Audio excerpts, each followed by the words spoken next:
Now, in June last year, the world watched and waited to see if 12 Thai soccer players and their coach would escape the cave where they'd become trapped after heavy rain. Central to the rescue mission were the Australians Dr. Richard Harris, an anaesthetist, and Dr. Craig Challam, a retired vet, who were last night named the Joint Australian of the Year for their role in that rescue.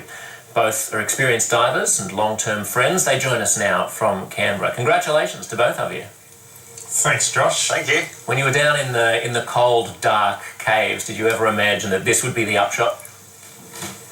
I had no idea, really. It's we didn't know that it was such a big story at the time, and even once it had ended and we got back to Australia and realised that there was the degree of interest that there was, we thought, well, this will last a couple of days and then the media will all move on to something else. But here we are nearly 7 months later, and it just seems to be going from strength to strength. And you'd actually been preparing to go on a cave diving holiday, is that right, when the news came through about the tragedy? Yeah, we both packed the cars and were prepared to kind of meet in the middle of the country, me from Adelaide and Craig from Perth, and we had a big trip to the Nullarbor planned starting the next day. So I guess at least all the equipment was ready. Exactly, small mercies. What was the condition of the boys like when you finally entered the cave and were able to access them? Yeah, so we swam to the end of the cave on the second day that we arrived in Thailand from memory, and they were in pretty good shape. We were quite surprised to see that they were all standing and walking. I mean, they looked very painfully thin, but plenty of smiles and all in good spirits, so they'd looked after themselves really well, actually. And at the time, what sort of odds did you mentally give the mission's success? Were you fairly confident that if you just stuck to the plan that this would all work out, or was there a glimmer of doubt? We had virtually no chance at all of it being a 100% success rate. In fact, even now I can barely believe that it worked out as it did. But we expected some, if not all of them, to be casualties during the process, and we only undertook it because there was no choice other than leave them in there to die.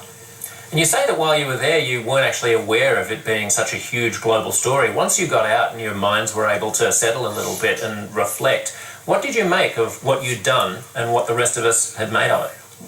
Well, I think my take on it is that, you know, in a time where all the news seems to be grim on the 24/7 news that we're provided with, this was a really uplifting, happy, good news story with a great result. So I think the world loves a bit of good news, and we're very proud to have been part of that. And as you say, that great result was far from inevitable. Was there a moment during the process, during the rescue, where you thought to yourself, and I'm asking this because you were being basically honoured for your heroism and courage, and not everybody does behave in the way that you two did. Was there a moment where you thought, stuff this, I'm not sure that this is worth it, it's not going to work? Well, the idea of heroism doesn't sit well with us because we felt there was really no choice. I mean, we couldn't walk away from the problem. We couldn't leave those kids to die in the cave, and that would have been the inevitable result if we didn't give this plan a try. So it was a pretty black and white decision. What will you be doing on Australia Day? Well, we've got which of course a big day planned today.